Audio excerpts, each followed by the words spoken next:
Hey, what's up? It's your boy Henry back with another video, and this time we're gonna analyze the song I Guess It's Love by Kid LAROI. Let's go!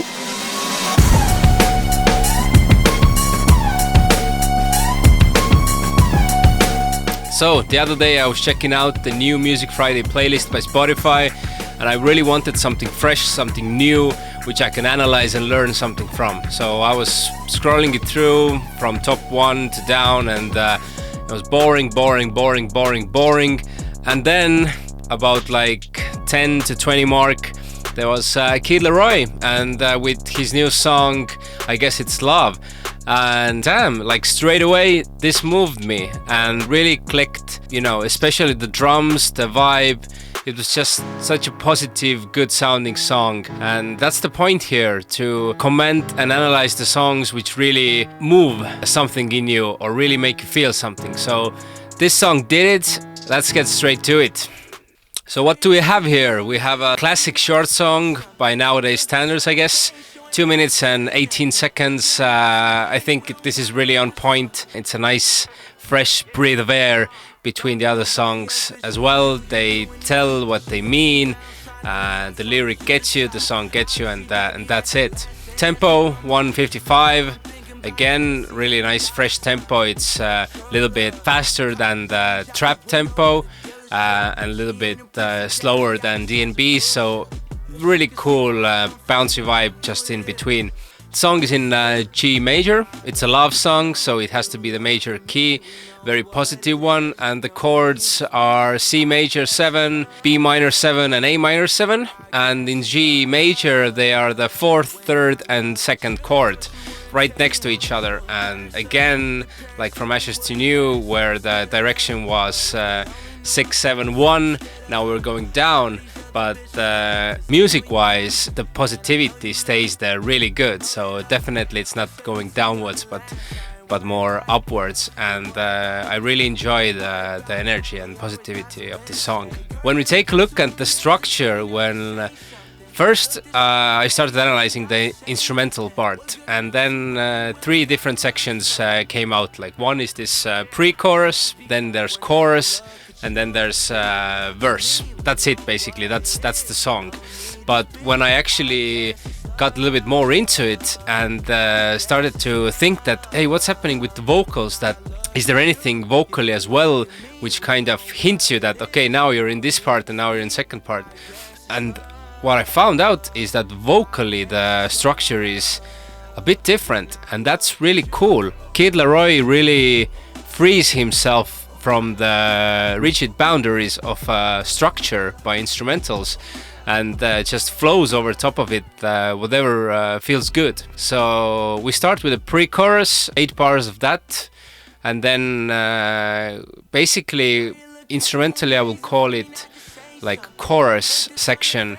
It's just a heavier part, so I named it heavy verse for vocals, which is followed by verse, and then vocally the chorus comes in.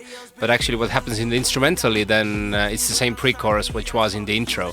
So kind of a cool thing. And then we go back to heavy verse and chorus instrumental, and then verse, and then a pre-chorus, which is now like it's not the chorus vocally which comes, but it's the very intro that is the very beginning of the song.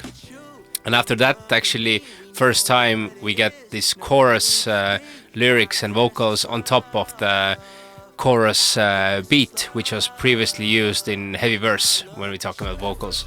And then we go down again to pre-chorus section instrumentally, but continue chorus vocally, and then have like another hook in the end, and then fade out with the beat. That is definitely something to learn as a musician, that not all the parts have to be like in this very matching order, especially if you have a song that kind of the chord progression works anyway. It's basically like one chord progression song, but at times they add this A minor 7 in just to add some color, but the vocal melody works on top of it the same way as it works on other sections of the song, where it's just C major 7 and B minor 7. And in the end, like doesn't matter where you put the chorus melody, it's just playing around with the energy, and it just works so well.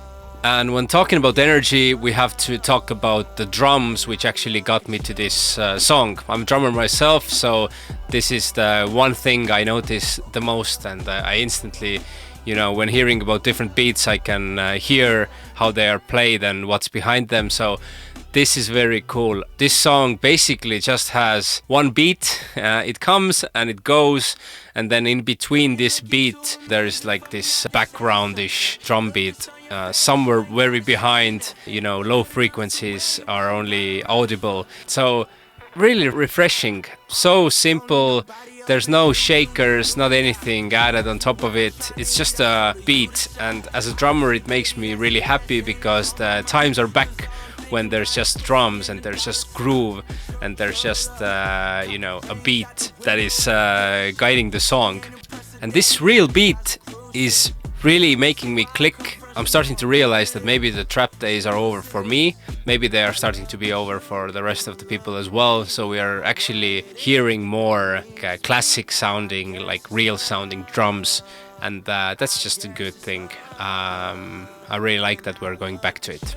Next thing I want to talk about are keys and synths, and actually the vocals that, in my opinion, are used as synths in this song. So the main instrument in this song basically is the background vocals, which are used as chords. That's a really cool thing that hasn't been used in a lot of cases recently. Kanye has used it much in their previous albums, mainly the older ones, and like using vocals as an instrument can give you much more human feel, like the human emotions that you hear from the voice of your loved one or a close one. It just puts you to a very much different place and makes you live through those emotions that the song is wanting to give you or deliver to you, and just gives overall like a bigger impact. So that's nice touch there, and it just resonates more than another 808 and trap hats bouncing around. And when talking about other things like keys and synths, then basically there are just two different sounds. As well as drums come on and off, then synths switch between like more synthy and more like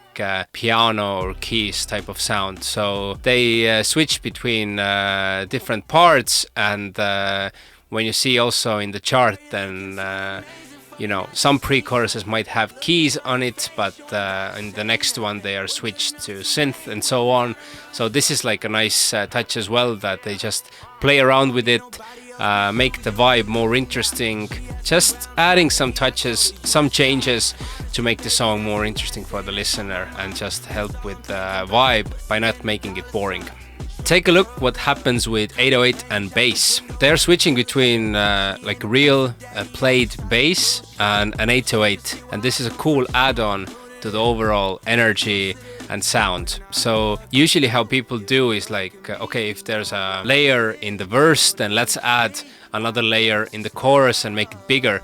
This time they just switch the sound. Same happens with the keys and synths, and also happens with 808s and bass.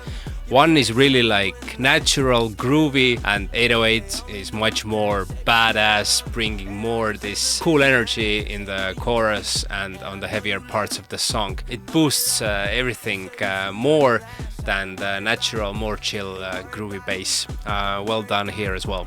Before going to vocals, I want to talk about the lyrics and just how good of a love song it is. When you look at and hear the chorus melody and lyrics, which are that when I look at you, you look at me, we know what it is, no need to speak, I guess it's love.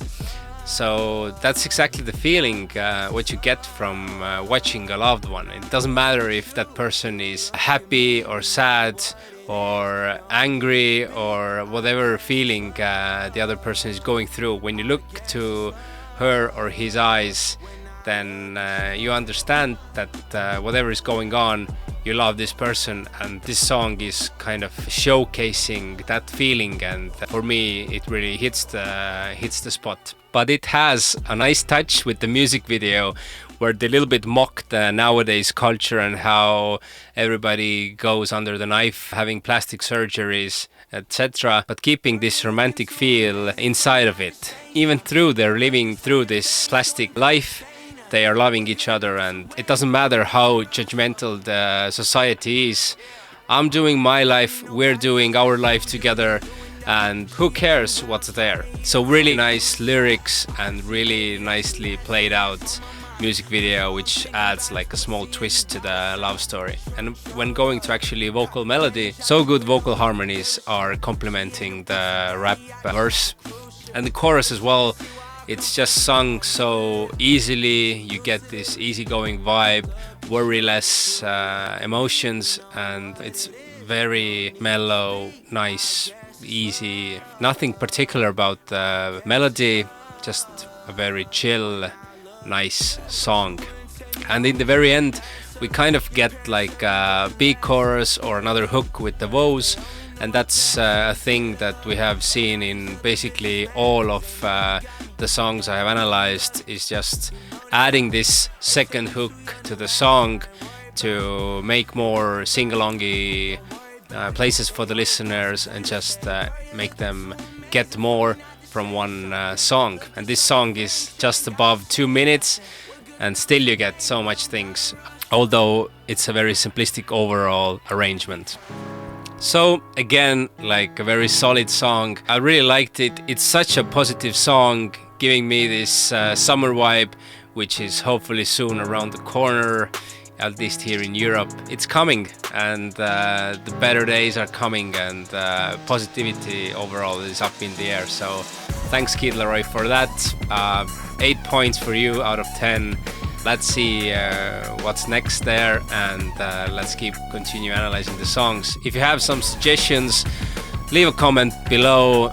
Did I miss anything? Bring that up, and see you in the next one. Peace.